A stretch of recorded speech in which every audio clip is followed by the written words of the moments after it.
Political science অনুশীলন চ্যানেলের সমস্ত দর্শক ফলোয়ার্স ভাই বোন সবাইকে আবারও একটি নতুন ভিডিওতে স্বাগত জানিয়ে আজকে ভিডিও শুরু করলাম।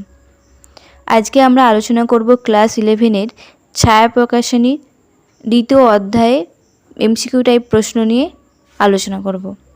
অধ্যায়ের নাম রাষ্ট্র। পেজ নাম্বার 35 পেজে যে বহু বিকল্প ভিত্তিক প্রশ্নাবলী আছে, এমসিকিউ টাইপ যে প্রশ্ন, এই প্রশ্নগুলো আজকে সলভ করব। তো চলো শুরু করা যাক। প্রথম প্রশ্ন, নিম্নলিখিত কোনটি একটি রাষ্ট্র? অপশানগুলো আমি আর বলবো না, কারণ অপশান বলতে গেলে ভিডিও অনেক লং হয়ে যাবে। সেই কারণে যেহেতু আমি পুরো অনুশীলনীটা যে সলভ করব, তাই তোমাদের সঠিক উত্তরগুলো বলে দেবো, তোমরা বইয়ে দাগ নিয়ে নাও। উত্তর হবে ভুটান। 2 নম্বর প্রশ্ন, রাষ্ট্রের একটি অপরিহার্য উপাদান হলো? উত্তর হবে সরকার। 3 নম্বর প্রশ্ন, একজন ব্যক্তি একই সঙ্গে সদস্য হতে পারেন একাধিক সংগঠনের? 4 নম্বর প্রশ্ন, সম্মিলিত জাতিপুঞ্জের? উত্তর হবে রাষ্ট্রীয় সংঘ।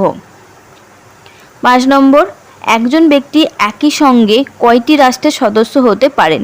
উত্তর হবে একটি রাষ্ট্রের। এর পরের প্রশ্ন, রাষ্ট্র ও অন্যান্য সংঘের মধ্যে পার্থক্য নির্ধারণ করার প্রধান উপাদান হলো? উত্তর হবে সার্বভৌমত্ব। এর পরের প্রশ্ন, রাষ্ট্রের সার্বভৌমিকতা? উত্তর হবে বাহ্যিক ও আভ্যন্তরীণ। এরপর আসছি 8 নম্বর প্রশ্ন, রাষ্ট্র শ্রেণী শোষণের একটি যন্ত্র মাত্র, কথাটি কে বলেছেন? উত্তর হবে মার্কস। এর পরের প্রশ্ন, রাষ্ট্রের উৎপত্তি প্রসঙ্গে বল প্রয়োগ তত্ত্ব মতবাদী? উত্তর হবে কাল্পনিক। 10 নম্বর প্রশ্ন, একজন নাগরিকের পক্ষে বাধ্যতামূলক হলো? উত্তর হবে রাষ্ট্রের সদস্যপদ। 11 নম্বর প্রশ্ন, রাষ্ট্রের আদর্শবাদী সংজ্ঞা দিয়েছেন? উত্তর হবে কান্ট। 12 নম্বর প্রশ্ন, 1947 সালের 15ই আগস্টের পূর্বে ভারত ছিল একটি? উত্তর হবে ঔপনিবেশ। 13 নম্বর প্রশ্ন, রাষ্ট্রের প্রধান বৈশিষ্ট্য হলো? উত্তর হবে সার্বভৌমত্ব। 14 নম্বর, রাষ্ট্রের চেতনা সম্পন্ন জনসমাজ হলো? উত্তর হবে জাতীয় জনসমাজ। 15 নম্বর, নিচের কোনটি একটি রাষ্ট্র? উত্তর হবে বাংলাদেশ। 16 নম্বর, রাষ্ট্রের সবচেয়ে গুরুত্বপূর্ণ উপাদান হলো? উত্তর হবে সার্বভৌমত্ব।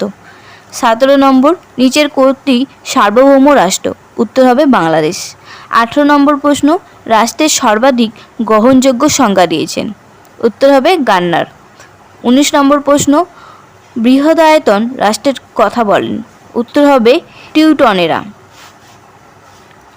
20 নম্বর প্রশ্ন, পৃথিবীর সবচেয়ে কম জনসংখ্যার দেশ হলো?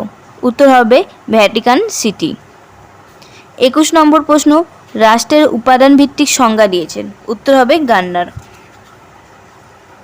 22 নম্বর প্রশ্ন, রাষ্ট্রের বাহু হলো? উত্তর হবে ভূখণ্ড।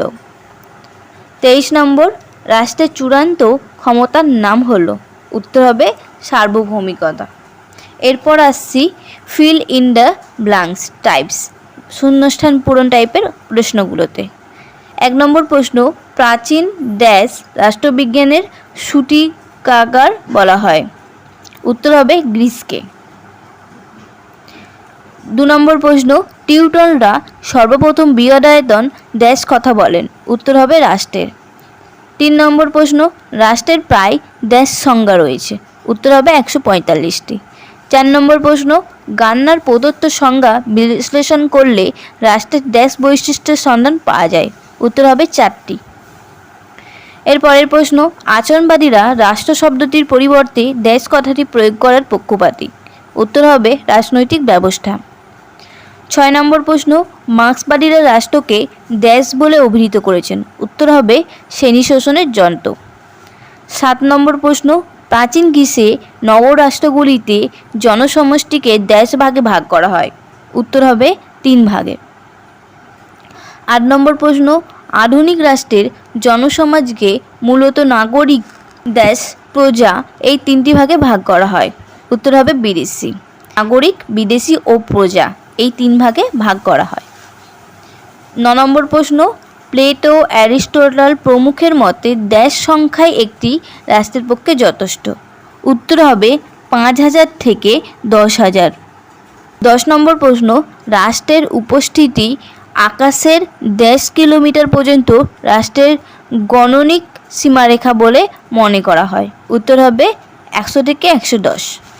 11 নম্বর প্রশ্ন, রুশো ছিলেন ড্যাশ রাষ্ট্রের সমষ্টক। উত্তর হবে ক্ষুদ্র। 12 নম্বর প্রশ্ন, সরকারকে রাষ্ট্রের ড্যাশ বলে অভিহিত করা হয়। উত্তর হবে মাথা। 13 নম্বর প্রশ্ন, রাষ্ট্রের সর্বাপেক্ষা গুরুত্বপূর্ণ বৈশিষ্ট্য হলো। উত্তর হবে সার্বভৌমিকতা।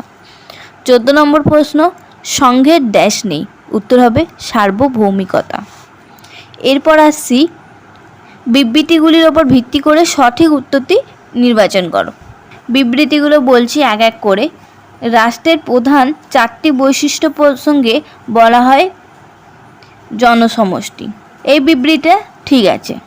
রাষ্ট্রের প্রধান 4টি বৈশিষ্ট্য প্রসঙ্গে বলা হয় জনসমষ্টি, এটা সত্য। দ্বিতীয় বিবৃতি বলেছে রাষ্ট্রের প্রধান 4টি বৈশিষ্ট্য প্রসঙ্গে বলা হয় অন্য অন্য রাষ্ট্রের স্বীকৃতি, এটা মিথ্যে। 3 নম্বর সি এর দাগে আছে রাষ্ট্রের প্রধান 4টি বৈশিষ্ট্য প্রসঙ্গে বলা হয় নির্দিষ্ট ভূখণ্ড, এটাও সত্য। ডিএটা হচ্ছে রাষ্ট্রের প্রধান 4টি বৈশিষ্ট্য প্রসঙ্গে বলা হয় সার্বভৌমিকতা, এটাও সত্য। তাহলে বি নম্বর অপশানটা হবে। বি আছে এ সি ডি সত্য, ডি মিথ্যে। এরপর আসি 2 এর বিবৃতিতে। 1 এর দাগে আছে আধুনিক রাষ্ট্র ব্যবস্থায় জনসমষ্টির বিদেশি বৈশিষ্ট্য গ্রহণযোগ্য নয়, এটা ঠিক আছে।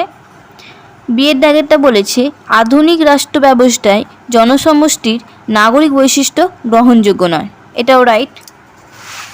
সি এরটা আধুনিক রাষ্ট্র ব্যবস্থায় জনসমষ্টির দাস বৈশিষ্ট্য গ্রহণযোগ্য নয়, এটাও সত্য। ডি এরটা আধুনিক রাষ্ট্র ব্যবস্থায় জনসমষ্টির প্রজা বৈশিষ্ট্যটি গ্রহণযোগ্য নয়, এটা মিথ্যা। তাহলে হচ্ছে সি এরটা আছে এ বি ডি সত্য, সি মিথ্যা, এটাই হবে সঠিক অ্যান্সার। এরপর আসছি 3 এর বিবৃতি। প্রথমে বলেছে আধুনিক রাষ্ট্রের প্রাণ হিসেবে সরকারকে চিহ্নিত করা হয়, এটা মিথ্যে। তারপরে বিবৃতি বলেছে আধুনিক রাষ্ট্রের প্রাণ হিসেবে সার্বভৌমিকতাকে চিহ্নিত করা হয়, এটা সত্য। সি এরটা বলেছে আধুনিক রাষ্ট্রের প্রাণ হিসেবে জনসমষ্টিকে চিহ্নিত করা হয়, এটা মিথ্যে। আধুনিক রাষ্ট্রের প্রাণ হিসেবে নির্দিষ্ট ভূখণ্ডকে চিহ্নিত করা হয়, এটাও মিথ্যে। তাহলে এই বিবৃতিগুলোর মধ্যে তোমার বি এরটা হবে সঠিক উত্তর। বি এরটা বলেছে বি সত্য, এ সি ডি মিথ্যে, এটাই হবে সঠিক উত্তর। এরপরের প্রশ্ন 4 এরটা। 4 এর বিবৃতিতে বলেছে প্রথমটা রাষ্ট্র নির্দিষ্ট স্থানে বসবাসকারী রাজনৈতিকভাবে ও আইনগতভাবে সংগঠিত জনসমষ্টি, এটা সত্য। বি এরটা বলেছে রাষ্ট্র নির্দিষ্ট ভূখণ্ডকে আইন প্রতিষ্ঠার জন্য সংগঠিত জনসমষ্টি, এটাও সত্য। সি এরটা রাষ্ট্র নির্দিষ্ট ভূখণ্ডকে প্রতিষ্ঠিত সংগঠন বা চূড়ান্ত ক্ষমতা ও যুক্তির দ্বারা আইনের দ্বারা নিয়ন্ত্রিত হয়, এটাও সত্য। ডি এরটা সমাজের রাজনৈতিক প্রতিষ্ঠান হিসেবে রাষ্ট্রের গঠন প্রকৃতি ও কার্যকলাপ গড়ে ওঠে, এটা মিথ্যে। তাহলে এ বি সি এগুলো সত্য এবং ডি মিথ্যা, প্রথম উত্তরটা হবে। 5 এরটা বলেছে প্রথম বিবৃতি রাষ্ট্রের সার্বভৌম ক্ষমতা প্রসঙ্গে বলা যায় রাষ্ট্রের চরম ক্ষমতা, এটা সত্য।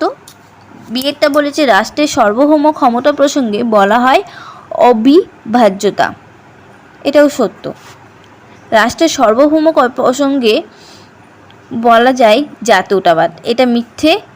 রাষ্ট্রের সার্বভৌম ক্ষমতা প্রসঙ্গে বলা যায় অহস্তান্তরযোগ্য হীনতা, রাষ্ট্রের সার্বভৌম ক্ষমতা প্রসঙ্গে বলা যায় অহস্তান্তরযোগ্য হীনতা, এটাও সত্য। তাহলে এ বি ডি সত্য এবং সি মিথ্যা, সি এর উত্তরটা হবে। এরপর আসছি একটার সঙ্গে একটা জোড়া মেলানো, মানে এ স্তম্ভ থেকে বি স্তম্ভের মিল। তো চলো আমরা মিলাই। এখানে বলে যে গ্রিক দার্শনিকগণ, এর সঙ্গে বি এর হবে গ্রিক দার্শনিকগণ পলিস, রোমান দার্শনিকগণ দুয়েরটা এরা বলেছেন সিভিটাস রাষ্ট্রকে, এবং সিয়েরটা টিউটনগণ বলেছেন স্ট্যাটাস, এবং মেকিয়াভেলি বলেছেন রাষ্ট্র। তাহলে হবে এরটা সঠিক, 1-এর বি হবে, 2-এর সি, 3-এর ডি, 4-এর এ। এরপর আসছি 2-এর স্তম্ভ। জেক্স হচ্ছে যে এর সঙ্গে এরটা হবে টু টিটিজেন্ট অফ গভর্নমেন্ট, এবং 2-এরটা হবস ওনার হবে হিস্ট্রি অফ পলিটিক্স, এবং 3-এরটা হবে ডি লেভিয়াথান। রুসোরটা হবে সোশ্যাল কন্ট্রাক্ট, রুসোর বি। তাহলে 1-এর এ, 2-এর সি, 3-এর ডি, 4-এর বি, এটাই হবে সঠিক উত্তর। এরপর আসি 3 নম্বর স্তম্ভ। এখানে বলেছে সার্বভৌম ক্ষমতার অধিকারী। সার্বভৌম ক্ষমতার অধিকারী আমরা সবাই জানি রাষ্ট্র। 2-এরটা হবে অপরিহত ক্ষমতা। অপরিহত ক্ষমতা আছে সার্বভৌমিকতা। রাষ্ট্রের মস্তিষ্ক হবে সরকার। ভোটাধিকার প্রয়োগ করে জনসমষ্টি। তাহলে 1-এর বি, 2-এর ডি, 3-এর এ, 4-এর সি, এটা হবে সঠিক উত্তর। তো তোমাদের আজকে অনুশীলনী প্রশ্নগুলোই সলভ করে দিলাম। ভিডিওটি ভালো লাগলে অবশ্যই একটা লাইক, কমেন্ট এবং শেয়ার করে জানাবে, কারণ তোমাদের একটা লাইক, একটা কমেন্ট, একটা সাবস্ক্রাইব আমাদের অনেকটা উৎসাহিত করে নতুন কোনো ভিডিও আনতে। আর তোমরা কে কোথা থেকে আমার ভিডিও দেখছো অবশ্যই কমেন্ট করে জানাবে। Thank you for watching our video.